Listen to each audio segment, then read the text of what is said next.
This is A Different Lens, a bi-monthly podcast produced by the Hampton Institute.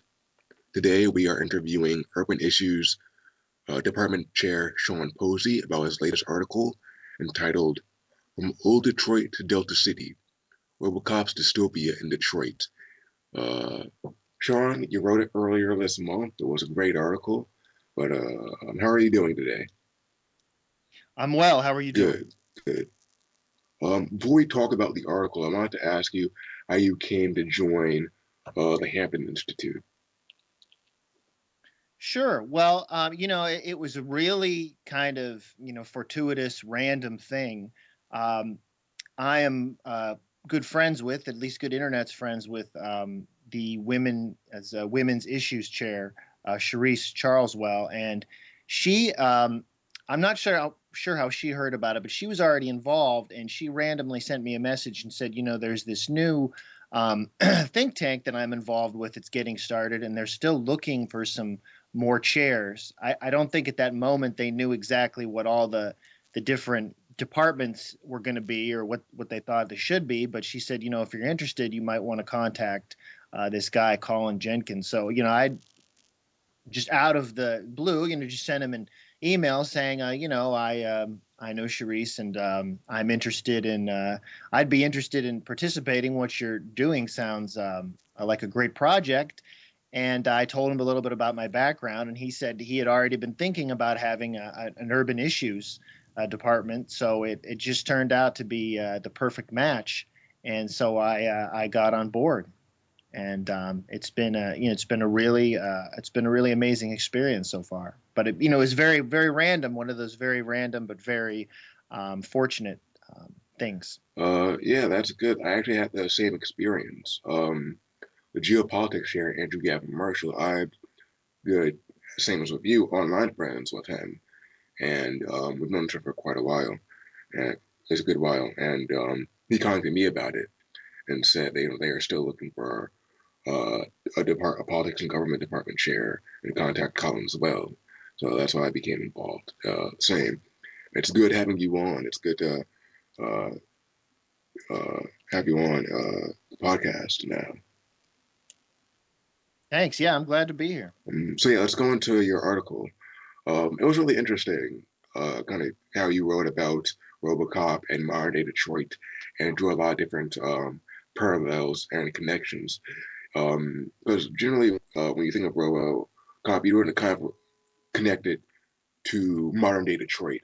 So, what prompted you to write this article? Well, it kind of came to me just having I not too long ago I had recently watched RoboCop after not having seen it for a very long time, and as a kid it was a favorite movie of mine. Of course, not for any intellectual or for philosophical reasons, mostly just because a lot of people got killed, and as a young boy in America, I guess this is the kind of movies I was into. But I watched it again, and it struck me how the movie came out in 1987, so some time ago, and it struck me how, in many ways, well, it had predicted the future. And it was really kind of incredible when you think about it, because some of the things that were going on in Detroit in 1987 compared to now, people never would have seen it happening, like the kind of reinvestment and revitalization of the downtown and the midtown areas. Probably nobody would have predicted that in 1987.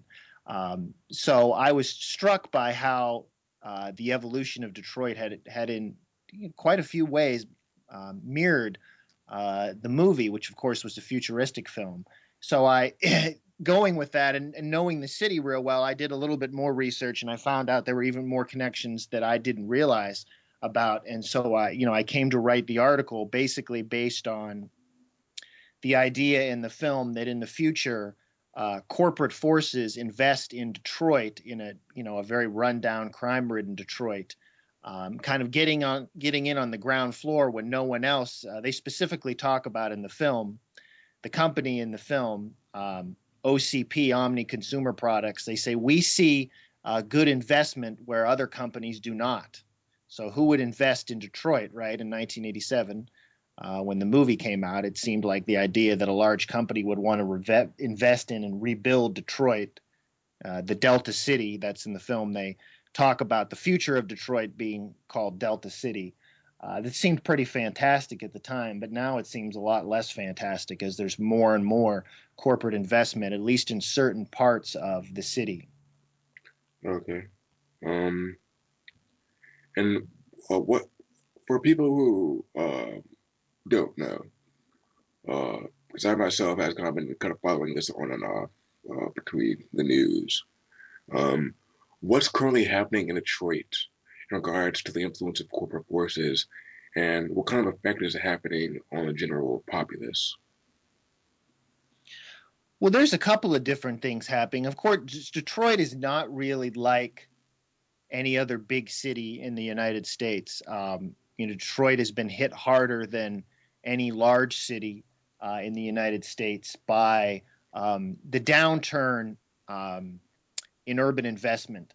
So, starting for people who don't know, starting really in the 1960s, in the 1970s, and into the 80s and 90s, there was, of course, a large movement of people away from major urban centers into the suburbs. Detroit, in particular, was hit hard by that for a lot of different reasons.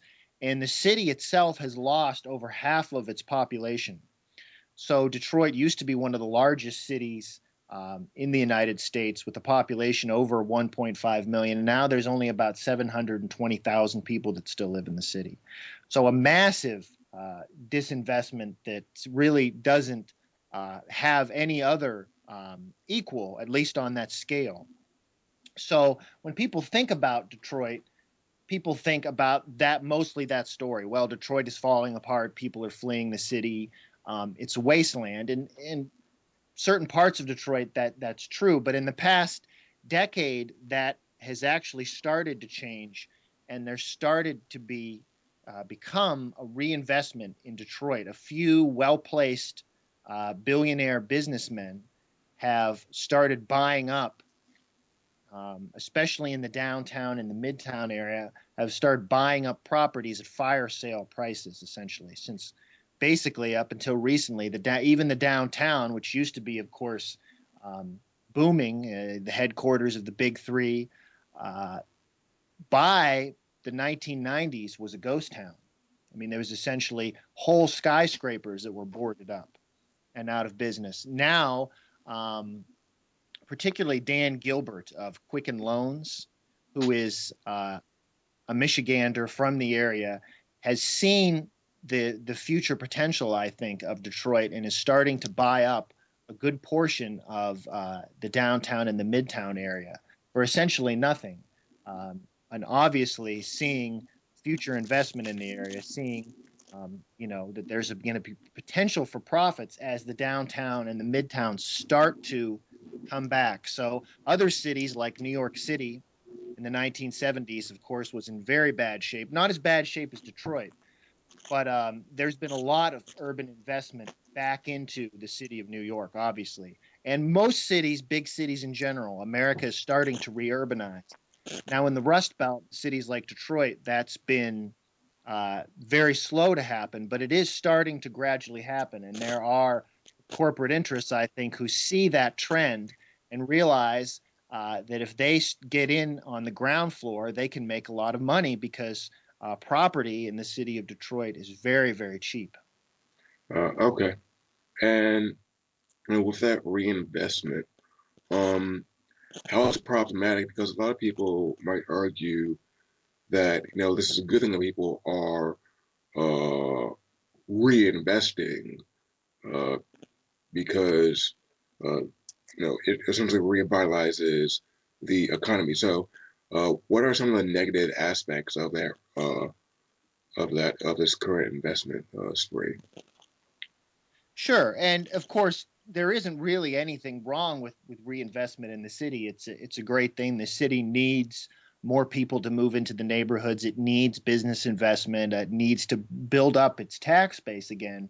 But I think there's some other issues that people have missed out on. One is, who are the people that are mostly moving into the midtown and the downtown area and some of the neighborhoods that are starting to come back around that area? And they're mostly well placed um, middle class to income, upper middle class professionals, often probably people in their 20s and 30s, probably the sons and daughters of people that fled the city in the previous decades, people that are now living in the suburban areas. And so we're not really talking about gentrification per se, what we would classically call gentrification, but there's a bit of a culture clash between poor Detroiters, primarily African Americans and people of color, who have stuck it out in the city through all of the very bad events of the past few decades and have gotten very little in return. And now these newcomers who are coming in and moving into often very nice condos, high rises, and apartments that are being built, and they're seemingly reaping most of the benefits of the comeback of the downtown and the midtown area. So there is reinvestment. Some of these areas are starting to improve, especially the downtown. But the people who are getting to enjoy that and benefiting from it are a very small part of the population, and they're a part of the population that is very atypical. Detroit is a city that is primarily low income. It's 85% African American city, the largest majority black city in the country. And there's definitely some tension between the newcomers, who are mostly middle class, upper income, and white from the suburbs, and from the poor African American population that thus far has not really seen very much in the way of positive outcomes themselves from the urban revitalization.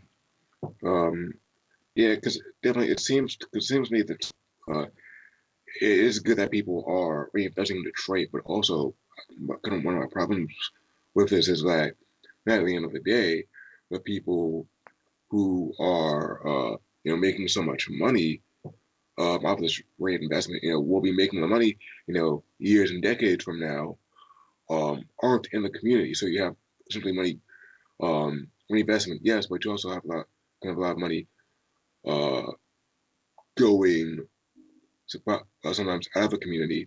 And now with kind of this culture clash you were talking about, um, now it's kind of split the city in half in a way, kind of made two cities, where on one side you have kind of the middle and upper class who are benefiting from this investment, and on the other side you have lower class, the working class, the poor, who have as you said, stuck it out in Detroit and really aren't seeing any benefits from that. They're still um, getting, for lack of a better term, screwed, just as they were kind of beforehand as well.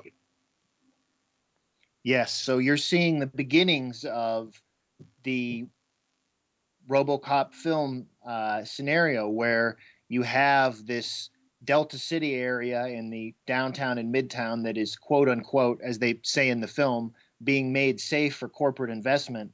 And then you have the vast majority of the rest of the city, which is indeed old Detroit, crime ridden, very poor.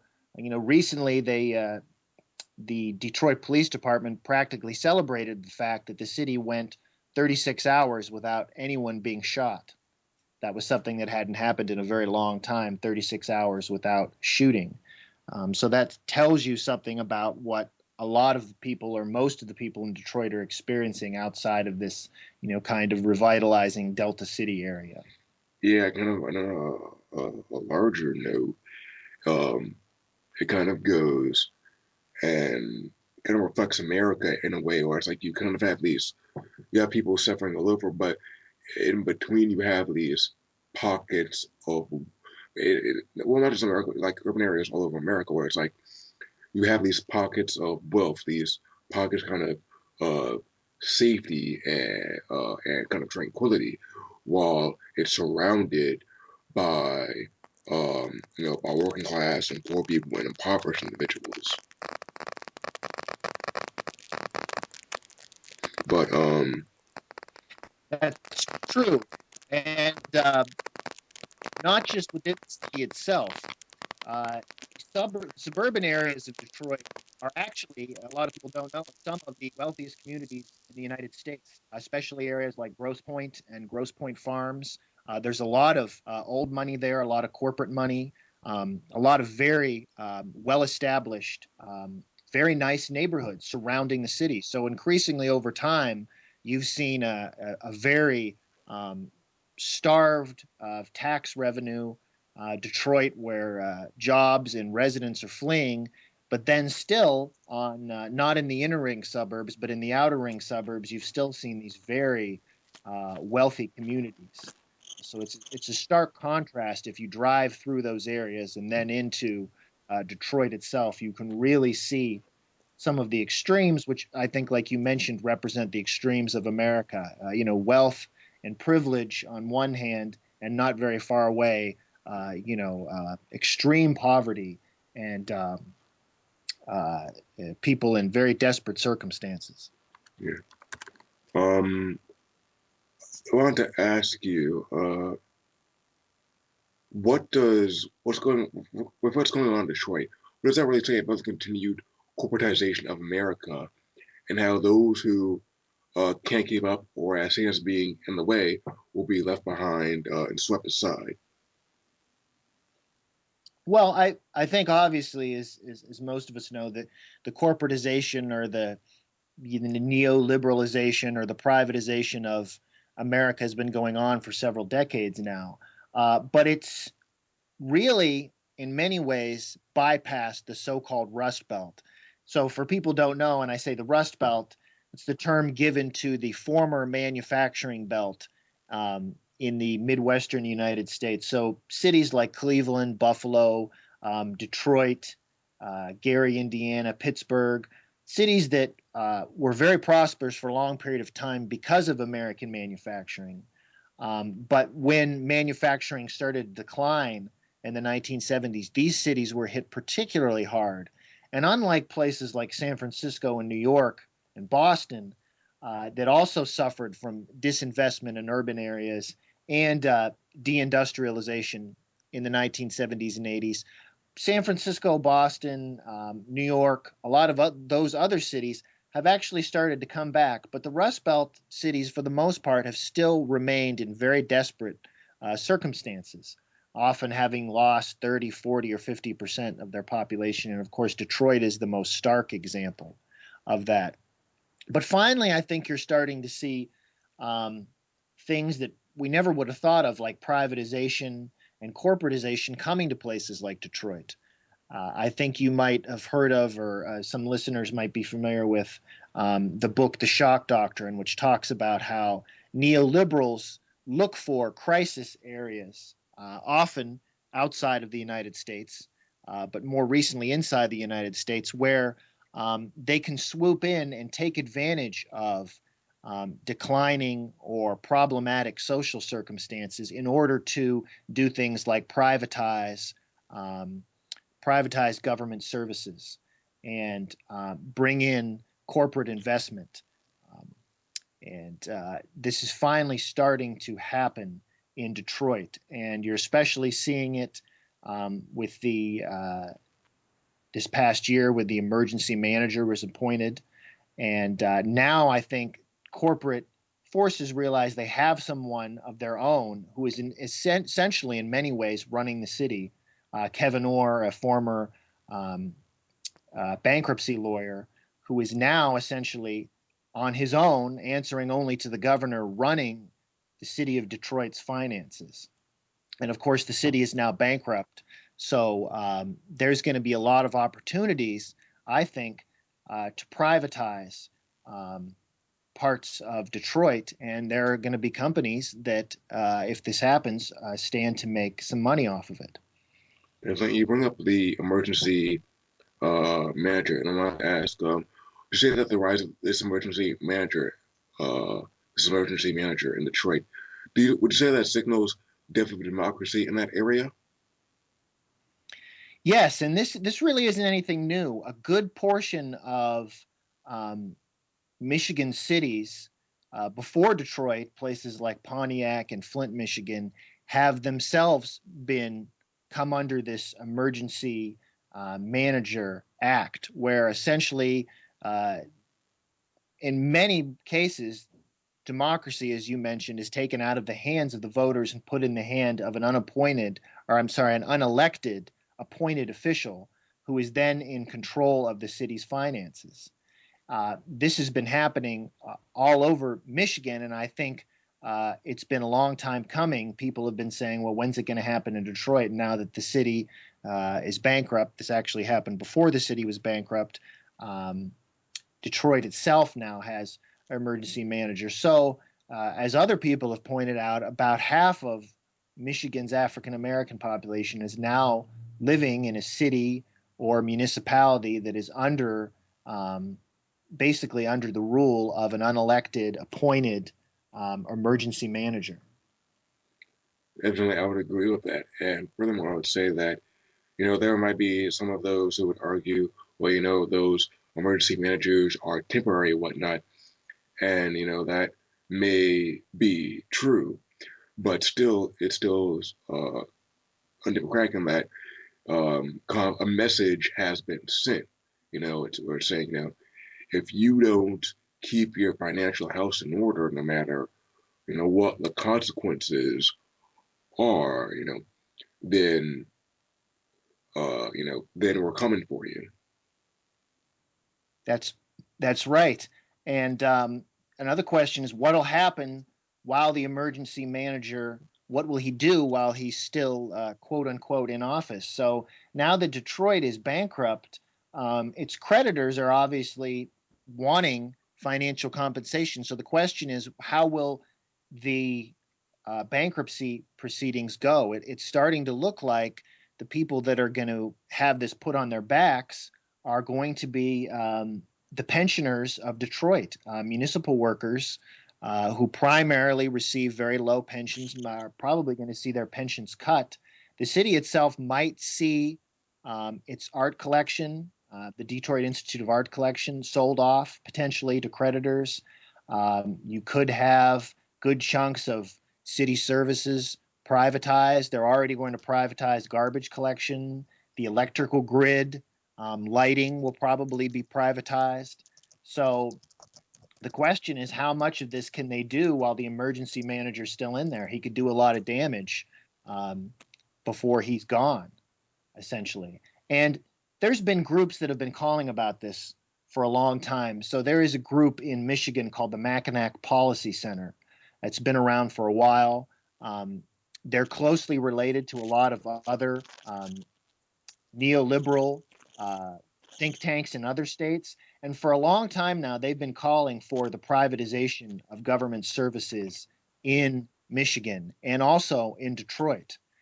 They work very closely with the group called ALEC, which I'm sure a lot of listeners are familiar to, the American Legislative Council, basically, which brings together legislatures and corporate interests, where essentially elected representatives meet with corporate interests, and together they work out legislation that is beneficial to corporate interests. So the Mackinac Policy Center has been very influential in Michigan, and especially they are the brains behind what happened not very long ago when Michigan itself, which for a long time, Michigan was the union state. We're talking about the place that birthed the American auto industry. And now, in large measure, because of groups like ALEC and the Mackinac Policy Center, Michigan is now a right-to-work state. So these conservative think tanks have been preparing for all of these events for a very long time. And they're seeing this as a prime opportunity to privatize public services and goods and turn them over to corporations. So basically, it's the old saying, never let a good crisis go to waste. And that's certainly not happening in Michigan, at least as far as corporate interests are concerned. Definitely, and the people who, just when they talk to people who are going to suffer are, the poor.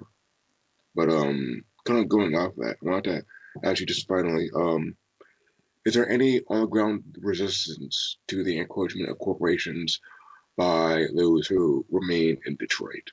Who have remained, because as we've seen, the new people coming into Detroit, are fine with it.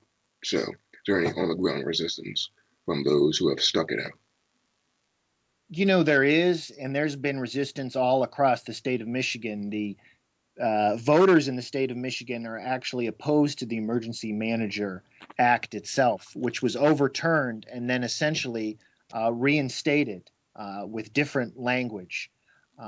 So people have resisted this, just not successfully. In Detroit, there's been a lot of on the ground resistance with neighborhood and community groups, especially recently in the Midtown area, which is another area which is starting to see increased investment. A lot of low income renters are being removed from that area, basically kicked out, because what we're now figuring out is this guy, Mike Ilitch, who is the owner of the Detroit Red Wings and Little Caesars Pizza. They're basically buying up properties there and evicting people in preparation to build a multi hundreds of millions of dollars stadium, a new stadium facility for the Red Wings. Now, the construction of that is also going to be receiving monies from the city of Detroit. So a supposedly bankrupt city, is going to be giving money to help build a facility for a private sports team, which itself is going to displace a lot of low-income people. So there's starting to be a lot of resistance to this as people are beginning to see what happens. And there's been resistance on the ground also for a while from not very well-known groups outside of Detroit, like the new Marcus Garvey movement, led by this guy named Malik Shabazz, who has spoken out and organized against this on a local level. But it's received much less coverage outside of the city of Detroit than it has inside. So a lot of people that aren't from the area don't really realize this is going on. One of the few venues, media venues, that's actually looking at this would be a group that the Hampton Institute itself has worked with and has published some of my work and some of the other chair's work, and that is the Black Agenda Report. So if you're not familiar with the Black Agenda Report, it's a kind of a left-wing online media source. The head of it is this gentleman named Glenn Ford, and he's actually done a lot of coverage on the implications of what's happening in Detroit and the resistance to corporate forces essentially looking to buy up chunks of Detroit and to displace people. So there definitely is some resistance to it. That's definitely good to hear, because the only way we're going to be able to fight this is by resisting, even if it's just on a local level, no matter what. Even if we can only get, even when people can get local coverage, it still is extremely important. So, thank you for exactly. Thank you for coming on the show. Thank you very much for having me. I appreciate it. All right.